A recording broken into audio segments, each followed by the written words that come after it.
એક સાથે મોટો કાફલો ચેકિંગમાં પહોંચતાની સાથે જ જિલ્લાની અંદર હડકંપ મચ્યો હતો। ચેકિંગમાં 250 જેટલા પોલીસ કર્મચારીઓ અને એસપી, ડીવાયએસપી, પીઆઈ, એલસીબી અને એસઓજીની ટીમ જોડાઈ છે। જિલ્લા પોલીસ વડાએ ખનીજ માફિયાઓ અને બુટલેગરોના ઘરો પર ચેકિંગ હાથ ધર્યું છે।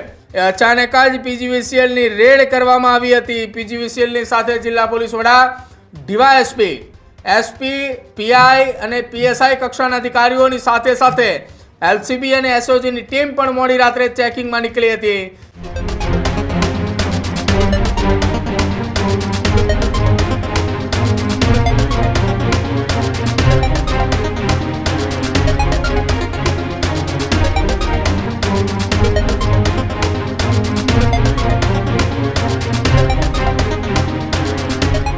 તો ફરી એક વખત સુરેન્દ્રનગર જિલ્લા પોલીસ વડા પ્રેમસુખ ડેલુ અને તેમની ટીમ એક્શનમાં આવી છે। થોડા સમય પહેલા પીજીવીસીએલની ટીમની સાથે ચેકિંગમાં નીકળેલા સુરેન્દ્રનગર જિલ્લા પોલીસ વડા ફરી એક વખત થાનગઢ તાલુકાના ખનીજ માફિયાઓ અને બુટલેગરોને ત્યાં તપાસ શરૂ કરી છે। પોલીસ અને પીજીવીસીએલની ટીમનું એક વ્યાપક ચેકિંગ ઝુંબેશ હાથ ધરવામાં આવી છે। જિલ્લા પોલીસ વડાએ ખનીજ માફિયાઓ અને બુટલેગરોના ઘરો પર ચેકિંગ હાથ ધર્યું છે। ચેકિંગમાં 250 જેટલા પોલીસ કર્મચારીઓ અને એસપી, ડીવાયએસપી, પીઆઈ, એલસીબી અને એસઓજીની ટીમ જોડાઈ છે। પોલીસની સાથે પીજીવીસીએલની પણ 50 જેટલી ટીમ વિથ ચેકિંગમાં જોડાઈ છે। પીજીવીસીએલના ચેકિંગ દરમિયાન અનેક ખનીજ માફિયાઓને ત્યાં ગેરકાયદેસર કનેક્શન જોવા મળ્યા। પોલીસે અનેક ગેરકાયદેસર રીતે પાર્ક કરેલા એ વાહનો પણ ડિટેન કર્યા। ખનીજ ચોરી માટે પ્રખ્યાત ગણાતું થાનગઢ તાલુકાનું જામવાળી ગામે પણ જિલ્લા પોલીસ વડા પ્રેમસુખ ડેલુની આગેવાનીની અંદર સર્ચ ઓપરેશન હાથ ધરવામાં આવ્યું હતું। થોડા દિવસો પહેલા પણ પ્રેમસુખ ડેલુ અને તેમની ટીમની સાથે મળી પીજીવીસીએલ દ્વારા એક સર્ચ ઓપરેશન હાથ ધરવામાં આવ્યું હતું। જો કે આ તમામની વચ્ચે ફરી એક વખત પીજીવીસીએલની ટીમ દ્વારા એક સર્ચ ઓપરેશન હાથ ધરવામાં આવ્યું છે।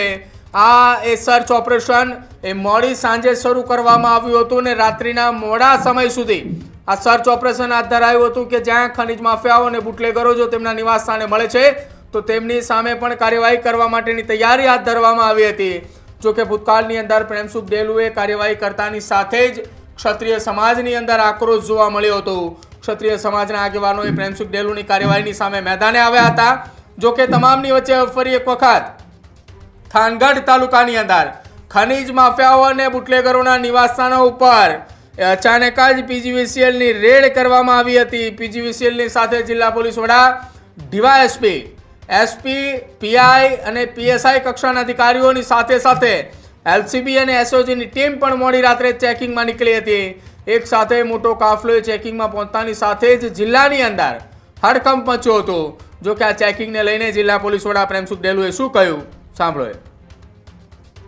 આજે આપણે પીજીવીસીએલની ટીમના જે સિનિયર ઓફિસર છે આને સાથે મળીને અને જે થાનગઢ તાલુકા અને જામવાળી જે ગામ છે આમે જે ખનન માફિયાઓ અને બીજા જે બુટલેગરો જે છે આને જે ઘર છે આમાં પર સ્પેશિયલ કોમ્બિંગની ડ્રાઈવ રાખવામાં આવેલ હતી અને આ જે ડ્રાઈવ હતી આ ડ્રાઈવ દરમિયાન લગભગ 50ની આસપાસ પીજીવીસીએલની ટીમ અને લગભગ 200થી 250ની આસપાસ પોલીસના અલગ અલગ રેન્કના અધિકારીશ્રી જેમાં એએસપી અને ડીવાયએસપી લીંબડી, ડીવાયએસપી ચોટીલા અને તમામ અલગ અલગ પોલીસ સ્ટેશનના પીઆઈ અને એલસીબી એસઓજીની ટીમ પણ સાથે મળીને અને અમે લોકો કાર્યવાહી કરી છે અને જે ઘણી બધી જગ્યા અમને જે વીજ ચોરીના જે મળી છે અને આ જે વીજ ચોરી જે છે આનો અત્યારે બધાનો એસ્ટિમેટ ચાલી રહ્યો છે અને મોટા પ્રમાણે જે ઘરોમાં લોકોને ગેરકાયદેસર વીજ ચોરી અને આને સાથે સાથે બીજા જે વ્હીકલ અવેર જે વ્હીકલ છે એ પણ અમે લોકો ડિટેન કર્યા છે અને આને અલાવા પણ